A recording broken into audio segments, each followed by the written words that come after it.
I believe in inclusiveness and anything that's not like let people be who people want to be and love who they want to love and be around who they want to be. And if someone's intolerant of that, I'm not a part of their conversation or their religion. Beloved actor Bryan Cranston appeared on Rainn Wilson's podcast, and it was quite a conversation. Must they run their mouths like that? Look, there might be a cautionary lesson in LeBron for kids. This is what happens when you attempt to leave high school a year early to join the NBA. Oh, and LeBron and Kevin, you're great players, but no one voted for you. So keep the political commentary to yourself, or as someone once said, shut up and dribble. Remember this? Wilson and Cranston would, and use it as a point of reference for this next piece of video. You ever struggle with the idea of shut up and dribble? I get this a lot. I get this a ton on social media because I speak up about issues that are really important to me. Yeah. Ones like racism, like climate change, income inequality, like, corruption in the U.S. political system, et cetera. And it's like, shut up, Dwight. Yes, shut up, sitcom actor. I had an interview with Chris Wallace, and he was talking about race relations and things. And I said I thought that critical race theory should be taught in schools. I think it's essential that we become honest as a country and look at our race relations historically. Yeah.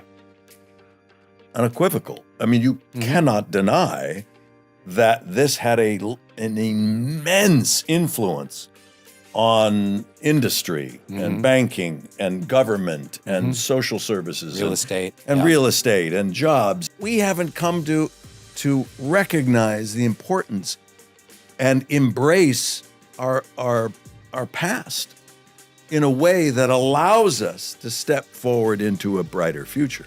And until we do, we're always. Yeah, but there's a lot of folks who think, well, the Emancipation Proclamation was 1865. Get over it. Slavery is in the distant past. Like, will you just get over it? I can think of one person recently who probably thinks this way. You know who was the first race to try to end slavery? Wait a second. Well, what's controversial? I'm very surprised. This is an extraordinary exercise in historical revisionism. I'm really surprised. Do you realize that? Jillian, I'm surprised that you're trying to litigate who was the beneficiary of slavery and who was not. What I'm trying to tell you is that in the context of American history. Okay. In the context of American history, what are you saying is incorrect by saying that it was white people oppressing black people? Every single thing is like, oh, no, this is all because white people bad.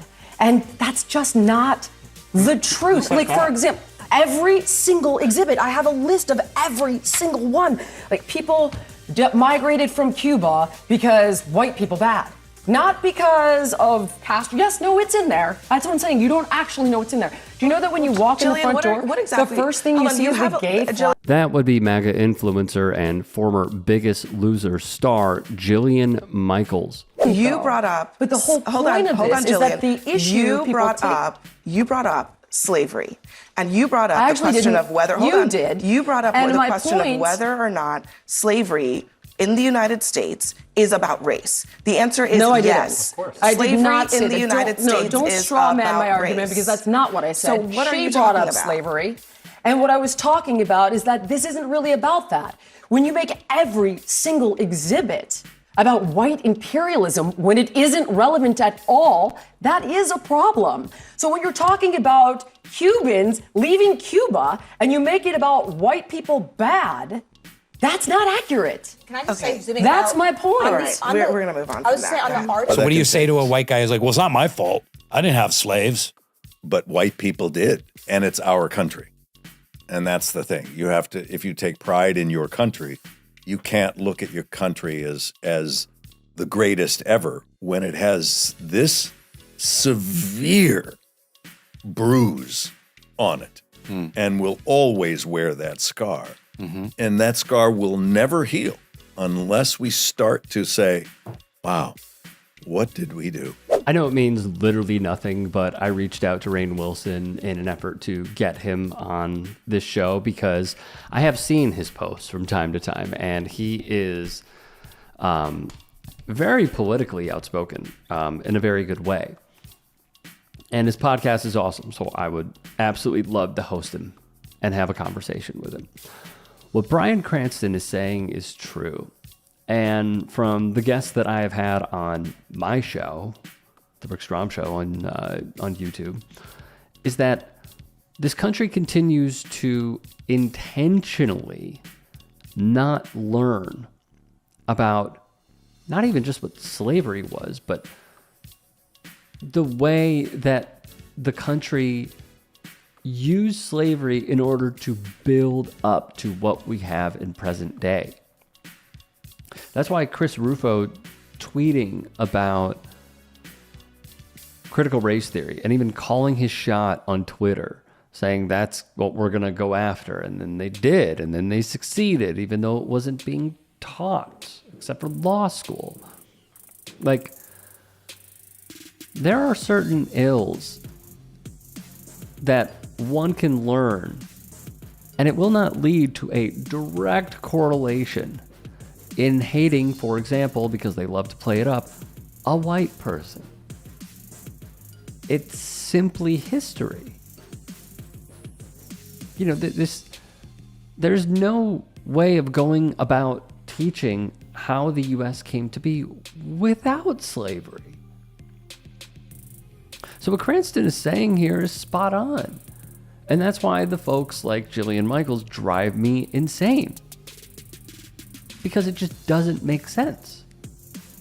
It doesn't make sense that they would attack African American studies, African American museums, history departments.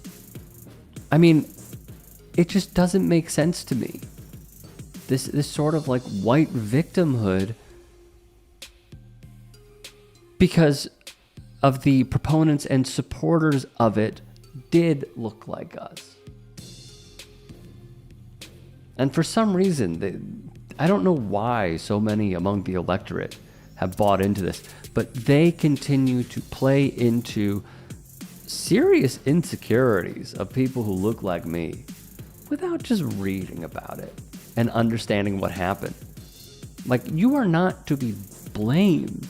You are actually being welcomed into the conversation to have a deeper understanding of how we got here. It's troubling, man. It's troubling, and honestly, it drives me kind of insane because it just doesn't add up to me. Like, read Teaching White Supremacy by Donald Yacovon, who I interviewed. Read more of his books. Just try, man. Because when we are able to educate ourselves, we will then have a greater worldview and even stateside.